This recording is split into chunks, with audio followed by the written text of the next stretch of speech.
Welcome to Blue Thread Conversations from the Canadian Police Family Alliance. I'm your host, Val Connell, a veteran RCMP spouse and a mother of 2 boys. Today I'm talking to Dr. Helena Hawryluk and Jerris Popik of Families First Supports for Occupational Stress. I hope you find our conversation encouraging and comforting. We're with Dr. Helena Hawryluk and her sister, Jerris Popik. Thank you so much for joining us. We're here to talk a little bit about a really timely subject, and I hope that it's going to be useful for our community. We're going to talk a little bit about communal grief. We're going to talk about how to deal with traumatic events, and we're going to maybe offer a little bit of insight about some of the tools that you should be keeping handy for when these terrible tragedies occur and when our community bands together to support one another at times like this. So I guess we'll just start by asking the question, like, what do we do? Like, our community has been faced with these are surprise incidents too, right? We don't expect them to happen, and then they do. The tragedy in Nova Scotia claimed the life of an RCMP officer, Constable Heidi Stevenson, and we remember her and we thank her and her family for their service.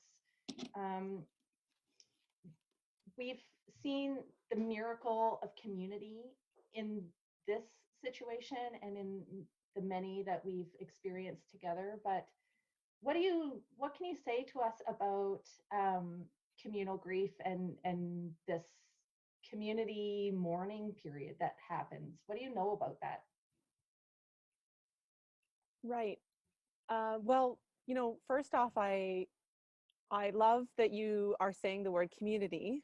And I think that it's just so critical that we don't look at these type of terrible experiences as something that an individual needs to go through alone. And sort of one of the things that we've learned with working with military communities and even first responder communities brought in a broader, perspective, is that, resiliency really is working on looking towards the relationships that we have, whether or not they're families or the community, the resiliency and overcoming this tragic experience and anything that evokes really is going to come from the people around us. And so I love that, you kind of started off with the idea of community. So when I think of grief and overcoming those pieces and how do we move forward, I really look at, how do we gain strength in numbers, really. Yeah, I really feel like that's something that is special and unique to our community, but also the military community and first responder communities, is that somehow we know how to come together in times like this, and we do it with such ferocity and passion and love, and the stuff that comes up is so powerful and important, and it does bind us together in a way that's inexplicable in a lot of ways. So what is it about these moments that brings us together? It's obvious for us that it could have been any one of our Mounties. Every day they go out, every day they're deployed, every day they come home is a blessing.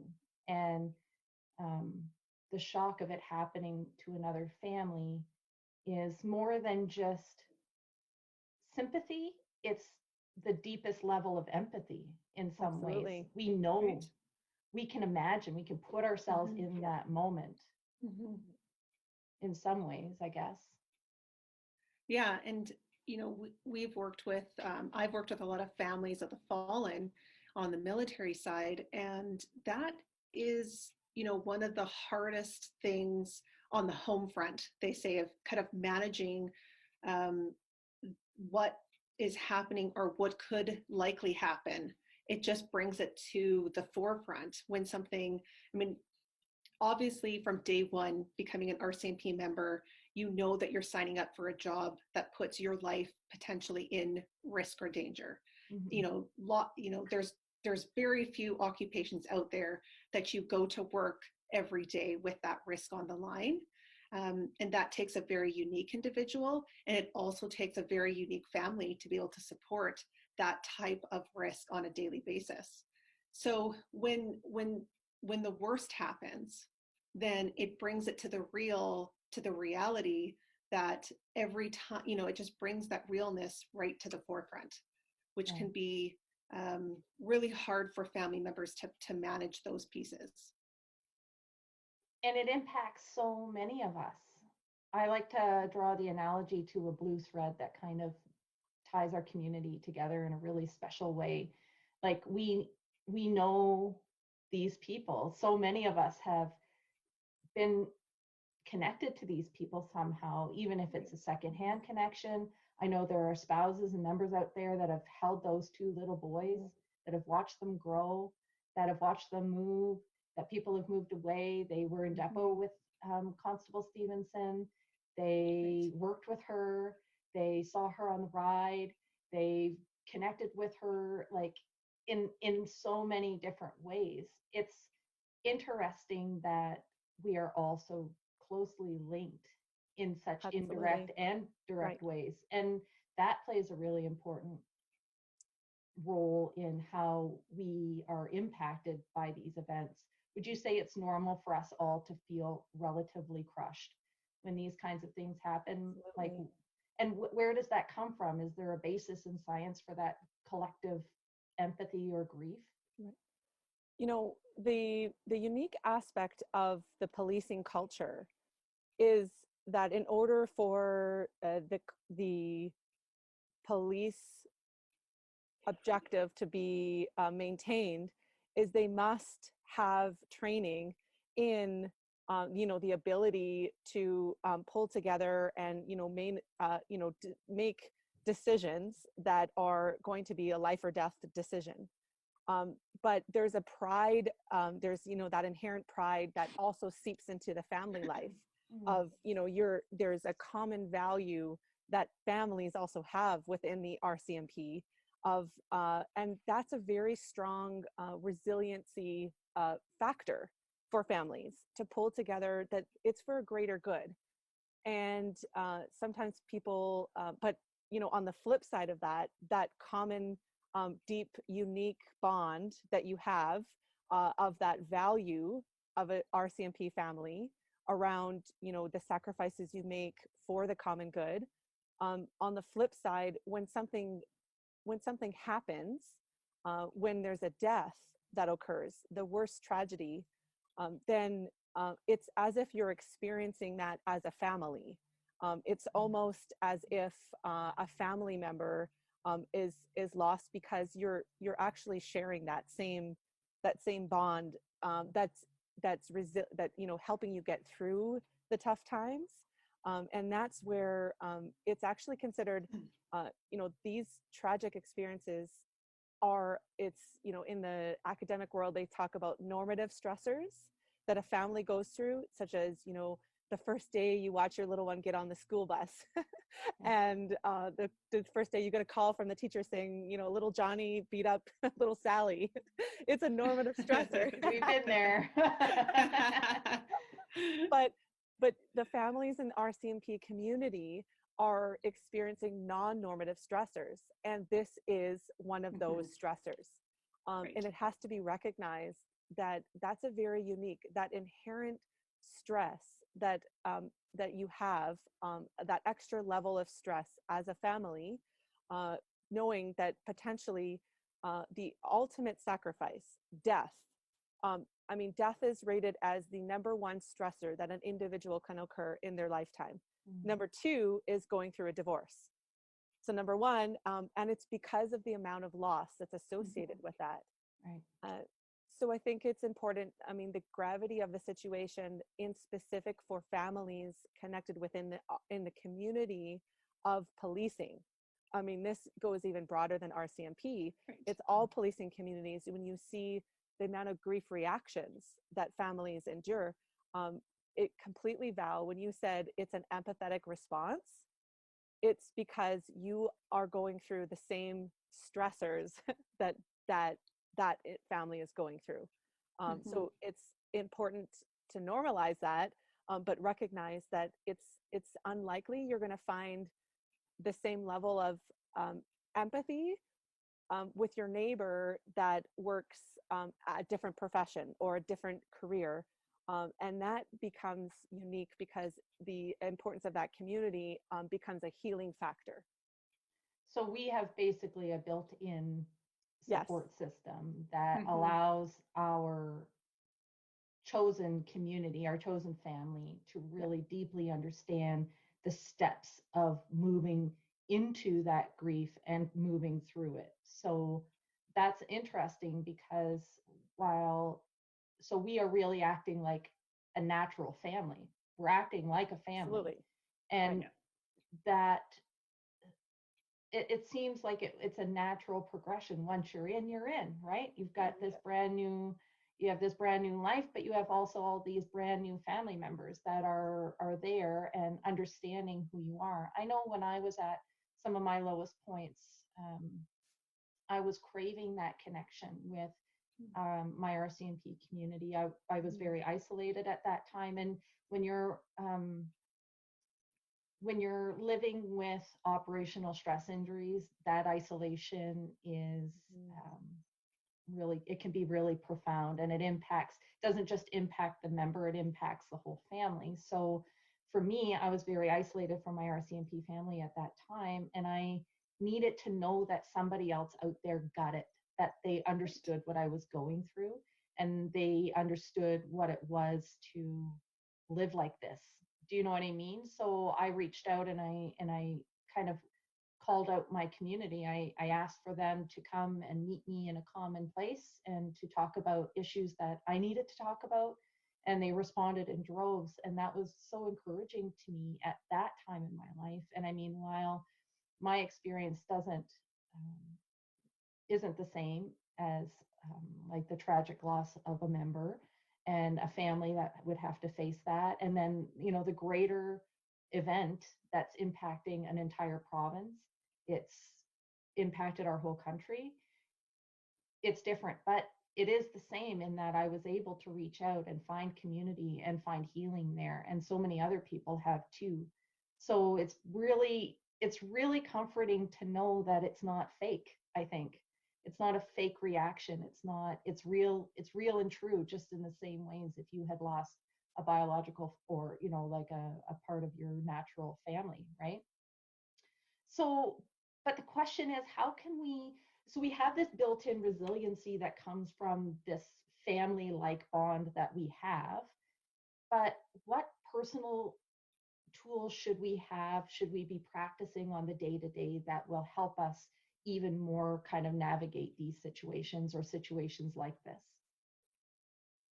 Like, what's the first thing that an RCMP spouse needs to learn in order to be, and when I say ready, like I'm going to qualify that, like you can't ever be ready for like these kinds of things, but in terms of personal strength and personal resilience and how we show up for other people in our community, what is it that we need personally in order to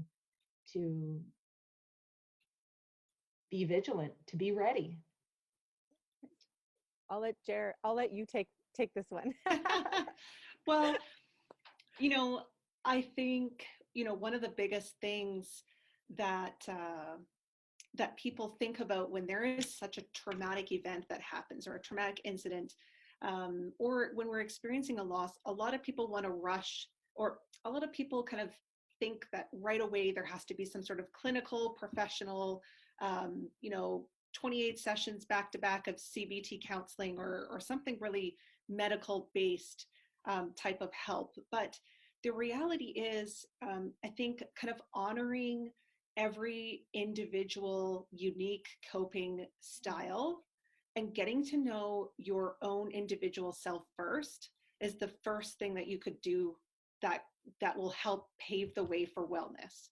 If you don't know what works for you, I can guarantee you that if you do a Google search on, how to manage stress right now, every moment you turn on the television or every conversation or newspaper article is focusing on something to do with mental health and wellness.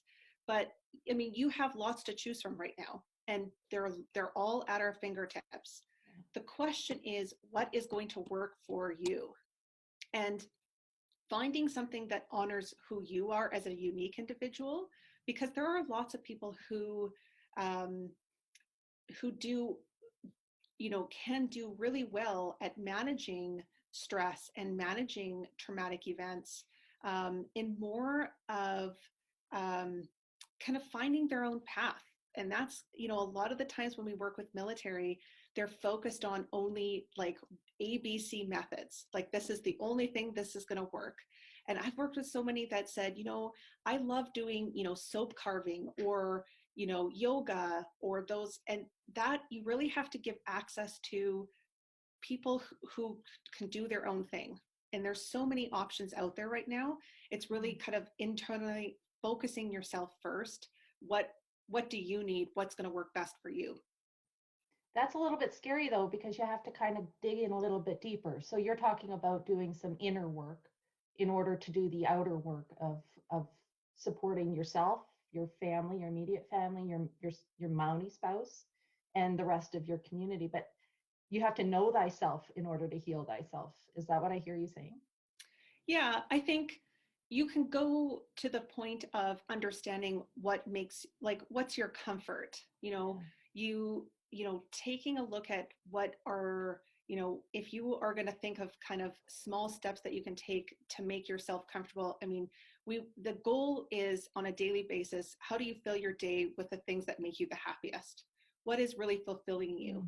Obviously, we have things in our day that we can't do that, but, waking up every day or having at least a goal to say, I'm going to make it some dedicated time for at least trying to fit some things in. I mean, this is not a magical wand to fix all things, but taking time, there is no easy answer for managing stress. This isn't just a one-time thing. There isn't just a one-time solution.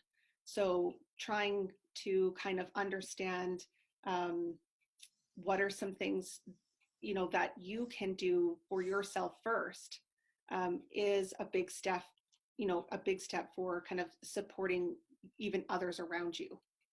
And that's something I'm sorry, go ahead. Oh, I was just going to add, when Jerris mentioned, it made me remind myself of kind of the number one rule when I was working with a lot of the spouses of the families of the fallen.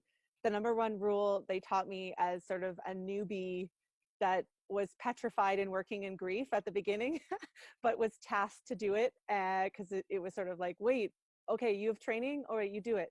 And the number one rule they said is make sure that your clients do not make big life decisions in the middle of their intense grief. And the reason, and it became inherently clear, and I learned it, I'm a strong advocate for letting people kind of work through where they are and working with where they start in that. And it makes sense around sometimes it's, and like Jerris was saying, if we're not entirely sure as to what's going on, right? We're kind of like, it's like a jab in the stomach where we've lost our breath. And we're trying to grasp our breath. We're in that fogginess, and we're vulnerable. It's not that we're weak, but we're vulnerable at that moment. And it's important for us to kind of give ourselves time to come down, catch our breath, say, yeah, we've just been hit in the stomach. We've lost our breath.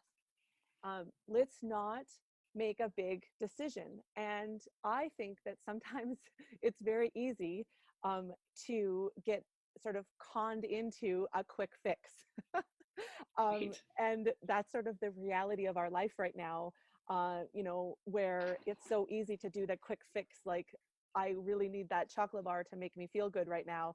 It would be better if I spent $200,000 on a really souped up vehicle or right. So I think too, to add on to Jerris's statement, it's knowing yourself gives you time to breathe before you know what avenue you want to take as to the long-term commitment into supporting this journey that people are going through. Oh, I've been there, and I know that grief and trauma can really impact your decisions, and it's important to be really clear on what you need. It's one of the things that I teach a lot about in our spouses group, Stronger Together, and just asking yourself, what is it that I need? Like what, like, and we don't, especially from like a female perspective, I know that myself as a mother and as a wife, I don't take a lot of time to ask that. Nobody asks me what I need. Like, what do you need right now to feel the way you want to feel?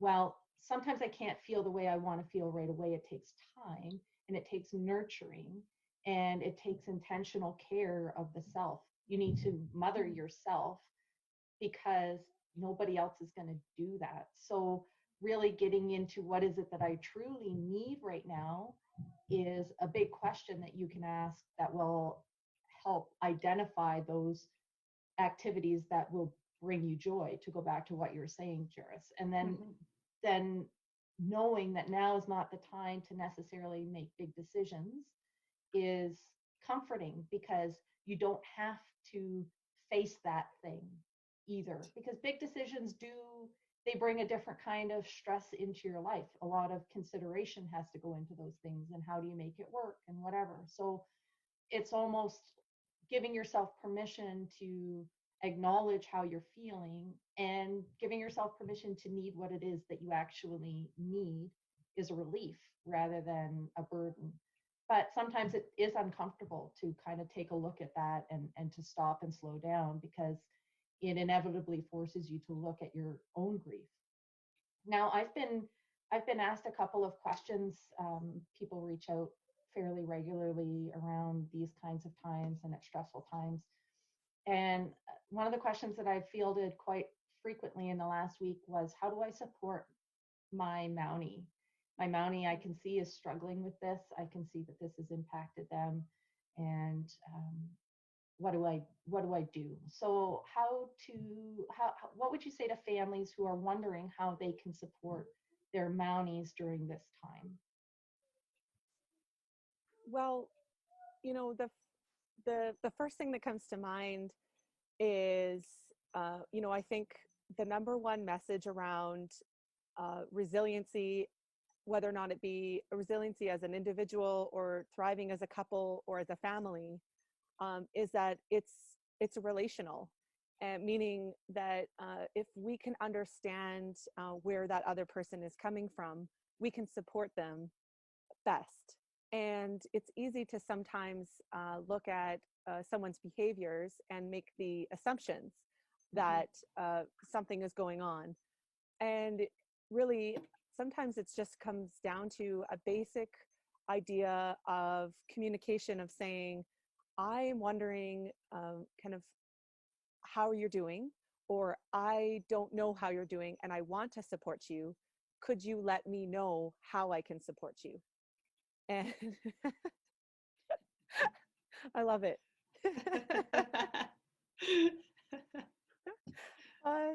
And I think that, that would be sort of off the top of my mind around, experiences, is just having that communication. The one thing that we talk about a lot that I think is important is safety. So safety is around, like, when we want to have a conversation that's difficult, and often difficulty means, are we having a conversation that means that really difficult emotions are going to be expressed? Is it safe for that person to say what it is that they want to say? One thing that we're not very good at, just generally as people, is it's hard for us to hear difficult emotions, and it's hard for us to express those emotions. So when we go back to the idea of how do we support our Mountie, the idea is that hopefully we're ready and able and open to, and that's okay if you're not. But if you're open to hearing the difficult emotions, it's great to express that. And what do you both need to create that safety around that? So when they just get through the door after a long shift and you're busy cooking dinner and all this stuff has to happen, chances are supporting your partner isn't going to be the best case at that moment. So it's having that discussion of saying, when are we able to, or what do we need to create safety so that we can have these difficult discussions around difficult emotions, would be my, main recommendation. Thank you. Yeah, I mean, making the space and holding the space for somebody and not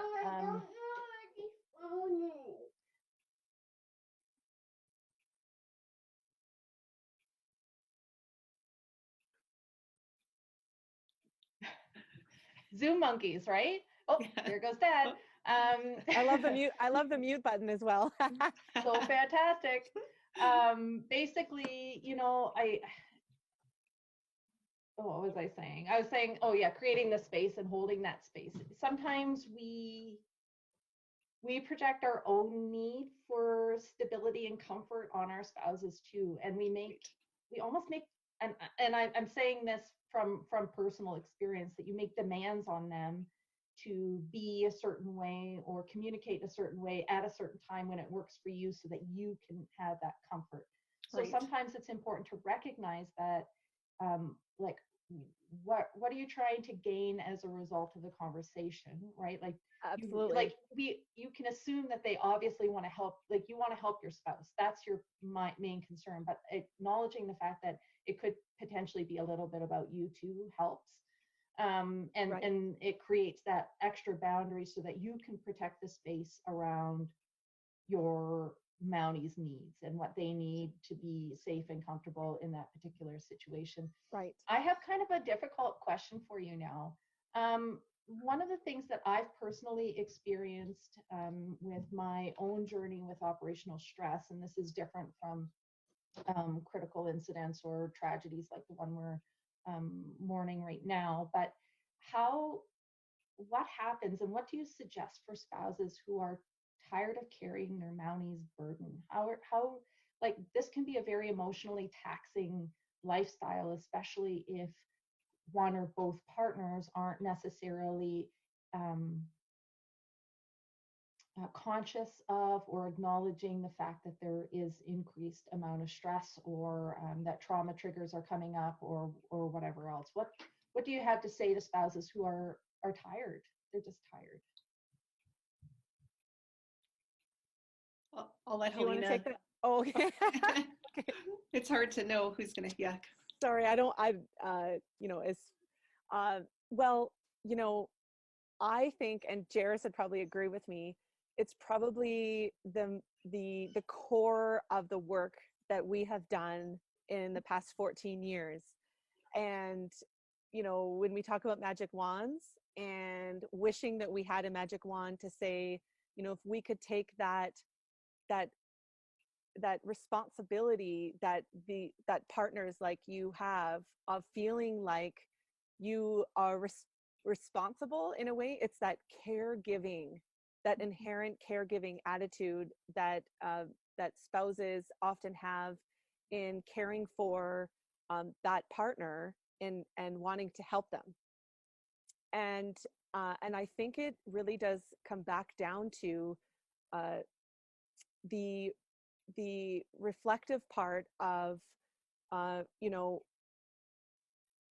knowing who you are as a person, and acknowledging the loss in the relationship. The loss in the relationship, because there is a huge loss where all of a sudden now you become a caregiver, and primarily you are now caregiving to your partner. And there's a loss in the identity that you have as a partner, as a spouse, now, that wasn't where a lot of spouses ideally thought that would be where their relationship was going. Does that make sense? It does make a lot of sense. And the grief aspect it comes up again, right? Because you are grieving a certain loss of a part of your relationship. Yes. And once operational stress kind of becomes a factor in your relationship, it changes everything. It changes your forever. Identity. Exactly. Yeah. And yeah. So, like, I remember back years ago, my master's paper title was The New Normal. And it's because it is such a huge process of recognizing the loss that is part of now this new relationship. And the identity, I mean, you've changed as an individual as well. Your roles have changed. Who you are now, how you see the world has changed. Your view of who you are as a person. And so it's really hard to tackle that relationship first until you're able to be able to kind of see what it is, what are those certain losses, and then you know, the big word resentment. So it's really hard to then if you're not able to take a step back and say, yeah, right, there's been losses involved in this particular journey that we're in. Often we say, well, I didn't sign up for this particular part. Now this is impacting my life and my journey, my career, my identity, and now I have resentment towards that piece. So the resentment comes in because there has to be a certain level of ownership, and I mean it in a gentle way. I mean it in a way that is that everyone is doing the best that they can, but the reality is, in a partnership, there has to be a recognition of saying, I cannot sacrifice, I'm not going to sacrifice, I'm not a sacrificial lamb.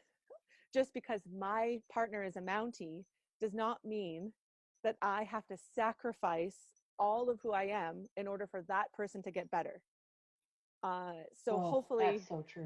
Yeah. hopefully, but it's easy for me to say that, but it's the journey. And, you know, sometimes it's 5 years, 10 years, a couple years and it changes every time you go through a new experience.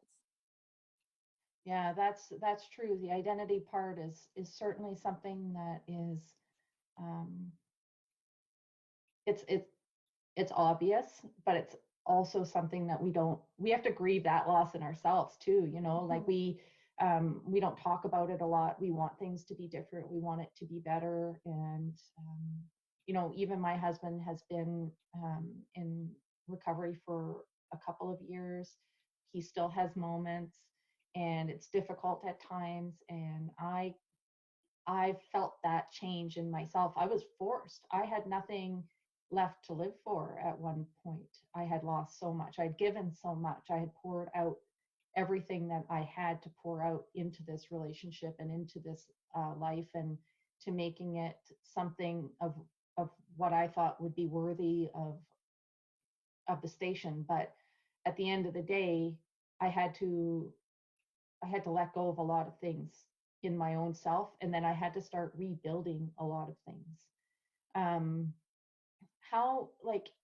how does secondary trauma play into this? And I want to relate it back to um I want to relate it both to operational stress, but also these events that bring up triggers in members who are impacted by operational stress, and also how every time a family goes through this, like every time I experience um, this loss in our community, it feels worse to me. Like this time was harder, and I remember, like, I just remember every other instance where I feel sadder and sadder every time it happens, and I feel like that has it's related to my own journey with operational stress, and I can see the triggers that it brings up, and like it feels like it compounds every time. And as years go by and the more experience my Mountie has, the worse it feels to lose somebody. Like, why is that? Yeah, well, it does feel, because it is getting worse, because there's a cumulative effect of being faced with the type of ongoing traumas and ongoing stressors that you as a spouse and as members, as Mounties, that is those are one of the unique factors of being a first responder family, is the cumulative impact of the trauma and the stressors. Because the idea of facing, I mean, 75 to 85% of us have experienced at least one traumatic event in our life. And only 8 to 10% of us are diagnosed with PTSD. But when you're looking at, that's one traumatic event in a life, that's potentially witnessing a car accident. So the idea that first responders are at higher risk is because they're facing ongoing stressors, and you as a family, you're also facing those stressors. And there's research that shows there's multiple ways that trauma kind of gets passed down. There's these cascading effects that we talk. It's almost like the idea of thinking of a waterfall, and you're getting impacted by the empathy and the care and concern between knowing that your spouse is being faced with these terrible abnormal types of events. You, through empathy, it's being transferred that way. And so the secondary traumatic stress is a real thing, and it is very understudied. It is not talked about a lot, because a lot of people are focused on the kind of the primary of the trauma. There is a very less focus on what that impact does for the people around. And I'm sure, Helena, you probably have some, something to add around that as well. Yeah, I mean, I think that you hit the nail on the head saying around the recognition.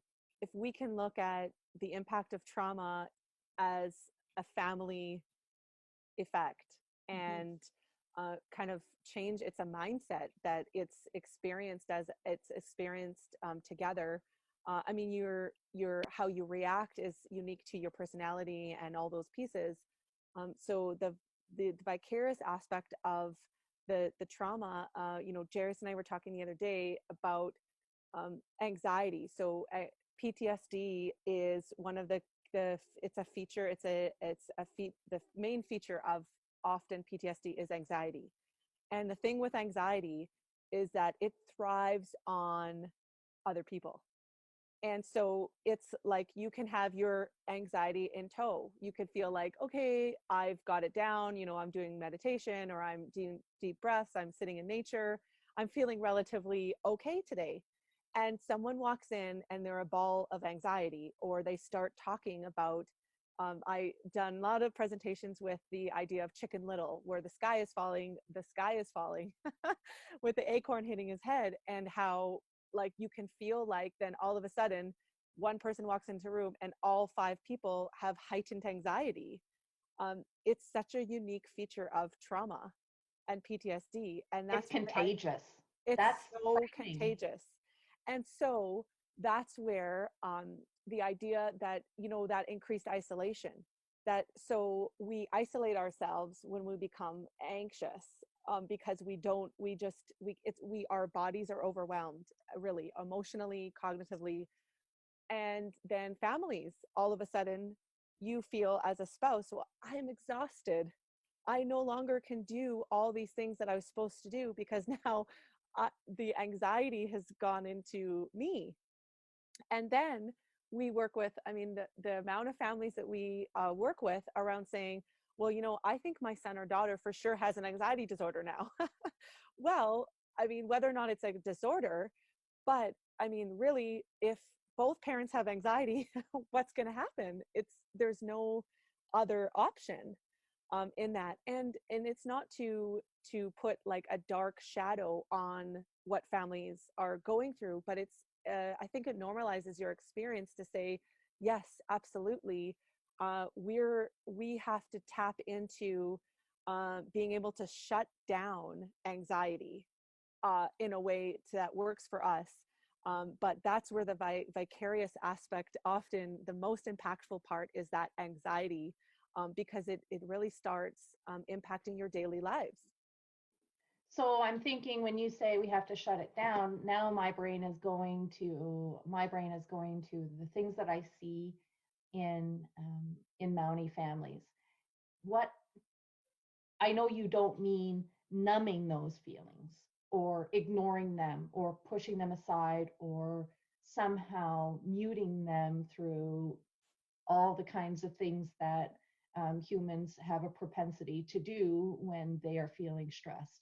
What are some number one um, things that we can do when we start to recognize this familial problem?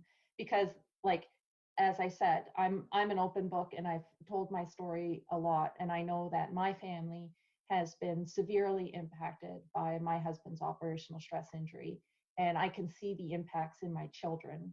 It frightens me. I want to ignore it. I want to pretend like it doesn't exist, and I, I even feel that way about anxiety in myself. I've suffered with anxiety and depression a long, long time. It's been to the point of debilitating, and I can choose to numb it, or I can choose to shut it down in more helpful ways. What are some of the things that you recommend in those cases? Well, I would I would say that the biggest thing is um it's our thoughts. So we are not our thoughts, right? It's so revelatory, and it's such a simple concept.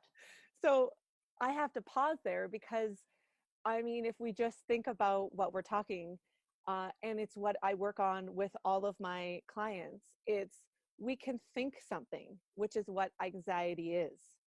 So whether it be the thought of I'm going to die, or the thought of shit, I've ruined my children because I'm anxious and now, right? But we can think that. And even the foundation of mindfulness practices is accepting it. And we all love Brene Brown, I'm sure, because everyone on this planet does, right? And it's the simple idea of we are enough. We have to give ourselves a break, and we don't have to be walking balls of diagnostic criteria. But Thank you. we, we can choose to be that. And the only way we choose that is if we believe our thoughts. But we don't have to. We can say, and some days we will, because some days we've have like layer upon layer upon layer of stressors, and it gets the best of us, and that's okay. But then there's some days where we feel like we're firing at an 80% cylinder, and Brene Brown talks about that. So then we're able to give ourselves some time to remind ourselves that we are enough the way we are, and anxiety regardless is anxiety, and it's okay that we have anxiety around it. I feel like we might be inhuman if, like, you went through what you went through and you maybe didn't have some level of anxiety. I mean, it's a basic coping mechanism. Yeah, that's so true. And I think and I can see this in first responder families, and I can imagine it in military families, that like that hero complex that Right. requires you to be invulnerable, right? And Yeah. an impenetrable fortress of strength. Because if you can't, like, and I'm gonna say this like out loud, but like, for me, what I've seen in heard through conversations and just listening to people's stories is that if you can't be a hero, you're worthless. And if you are sick, then you are not a hero. And if you have vulnerabilities, then you can't be a hero. So therefore, your whole self-worth comes into question. And as you said, families live under those same values, right? So the values of, like, the HIPCAR values that the RCMP is founded on, honesty, integrity, and all the rest, we live with those values too, but we also live with the unspoken values that get passed down through cultural, just cultural existence, right? So that's is so important. And we are worth it, and it is okay to have these issues. And it's part of it is like just just acknowledging it. You're only as sick as your secrets, right? So holding on to and hiding that and trying to and hiding it from yourself, like that's almost worse, right? Like that's kind of the thing that we do best, is hide it from ourselves, and we just keep going, and we just keep going, and we keep going, and we keep going, and then eventually it gets the best of us, right? And this whole thing has been a real eye opener for me. And I'm just like, these events are important for us to come together as a community, but I see beauty here too, because I see the vulnerability in our community, and I see how we are all, um, we've been so open. And I don't know if it's just from my work that I've been doing more recently in my life, or what, but I just see us coming together in such a strong way, and that every time something like this happens, there is this beautiful side of connection and deepening love, and a real sense of family that comes along. Now, and I just wanted to go back to these thoughts thing. One of my mentors recently said to me, there are automatic thoughts and there are realistic thoughts. And that hit me like a ton of bricks. I've been working in personal development for many years. I've been teaching a lot in our community around these ideas, but that was the keystone for me. Wow, did that break it open? And I really understood, you are not your thoughts. That really made more sense to me once I understood that it's more like there are these automatic thoughts that occur, and then you have to stack them up with the reality. And it's hilarious. As soon as you do that, like, you intellectually know that these thoughts are not realistic, right? And that somehow snaps you back to reality in a interesting way. So that's an important piece. And then acknowledging the fact that this stuff exists in our families. Yes, we have to accept it. We have to deal with it. We have to figure out what's real and what's not real. And that's so hard, but it's so simple. And I think the more we talk about it, and when we take these situations that we encounter, these tragedies, these losses, and we really get clear on what's real. Like, we really understand it. Like, even on the Canadian Police Family Alliance site, I was seeing little comments on different posts from a long time ago. People are looking for that connection. They're looking for a way to say, to identify with our community, to say, hey, that, you see this? This is what I want right now. This is what I need. And they're tagging their friends, and I can see that. And in the different pages that I'm part of, like, there's thousands of Facebook pages out there for spouses, and I can just see that beautiful community shining through. And I've been so grateful to watch that. And again, maybe it's because I'm looking for it more now than I was before, but I know I need that comfort personally, because 2 boys at home and a teacher for a spouse rings really clear in my mind. Do you know what I mean? Like, if my Mountie was to give the ultimate sacrifice, he would be leaving behind 2 boys and a teacher. And I mean, I just identify that, and I need to know that there's something good going to come from this, and I can see it growing already. The sprouts have already started. I can see it blooming in our community, and I think the more we can continue these conversations around how we cope with grief, and how we come together as a community, and I'm really stuck in my mind. I'm really stuck on the fact that we're acting like a real natural family. It's not just a moniker that we give, and it's not just something that we casually say, but it's actually, there might actually be some science there that our community might actually be that strong. And that means so much to me in my work. I mean, the Canadian Police Family Alliance is that thing. It's the thing that I hope that draws us all together, and that strengthens our community, and that acknowledges that blue thread of love that is sewn through all of our lives. And it's a way for us to acknowledge the fact that families really are key contributors to operational effectiveness. Like, this family bond is a foundation from which my Mountie goes into his work every day. This is his home base. He has to come back to this. We have to be strong. We have to be we have to be ready. We have to be in a good space. We need to be acknowledging the things that we need. We need to acknowledge our own needs. And I hope that these kinds of conversations can really spur that on and continue this growth that we're seeing. Before we finish up, though, I was hoping that maybe you might take an opportunity to tell us a little bit about the 6-week virtual RCMP caregiver support group that you're starting, and what people might be able to look forward to if they sign up.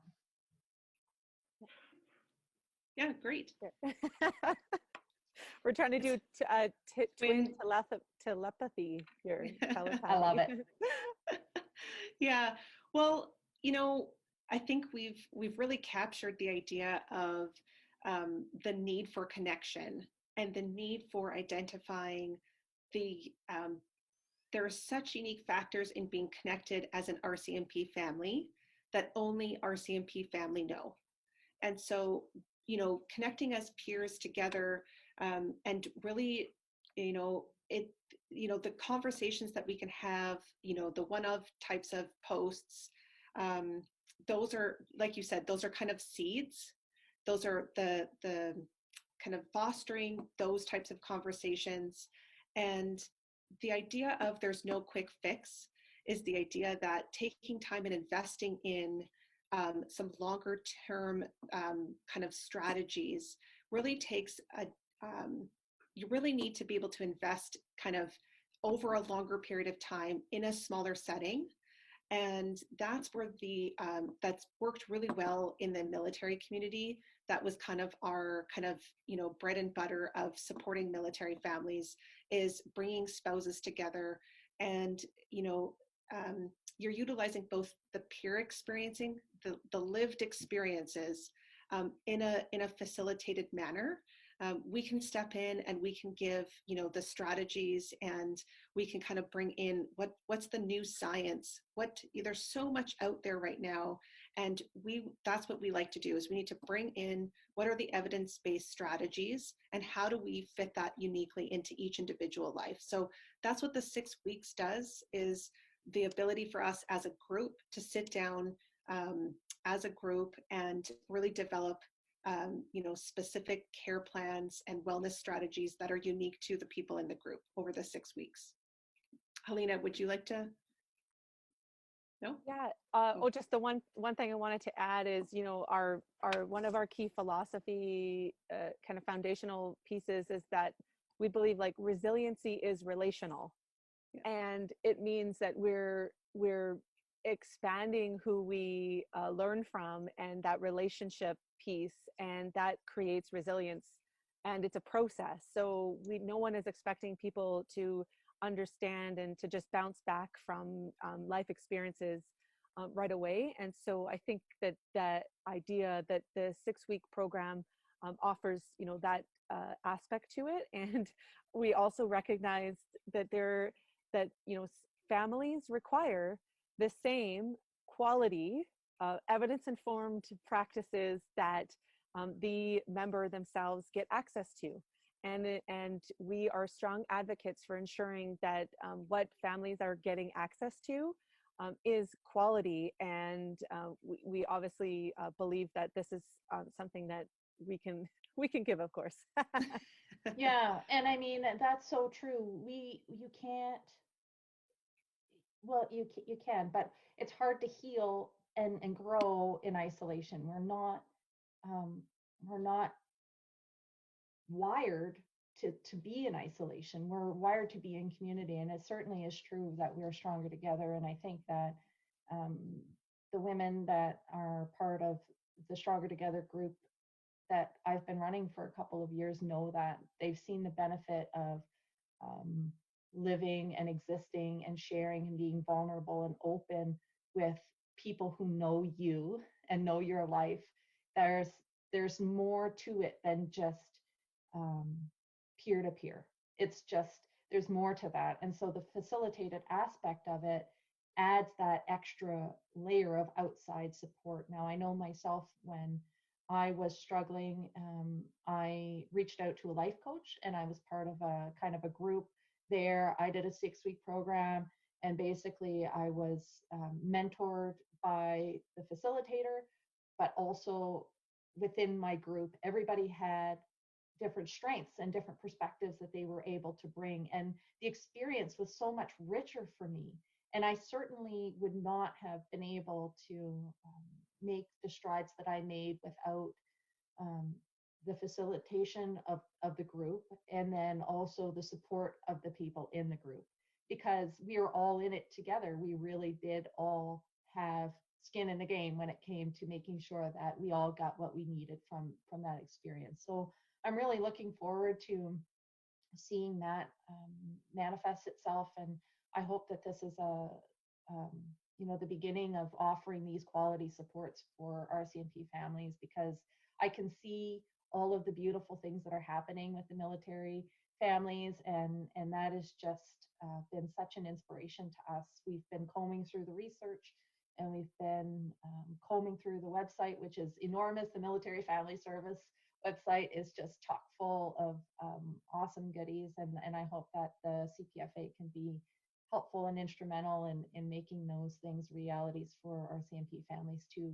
So I just want to say thank you guys so much for being on with me and talking about this. And I really appreciate you taking the time to share your passion and your love for our community. And it's really heartwarming to know that there are so many people out there that are not necessarily part of our community that have a desire to help and to serve and to kind of give back to families who have been serving and sacrificing silently for decades, some of us. And I just hope that we can really shine a light and help people grow and make the RCMP even better than what it is, right? I just believe wholeheartedly that it's amazing as it is, and I know our community is fantastic, but there is so much more that we can add and so many more layers that we can explore together and just create some just big magic. And I love that part.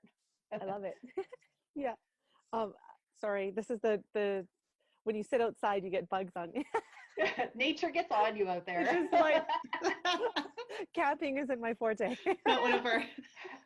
Well, thank you so much. Thank you so much, Val. And we'll be in contact, obviously. And how Yeah, can people thank get a you. hold of you if they have questions about the 6-week program?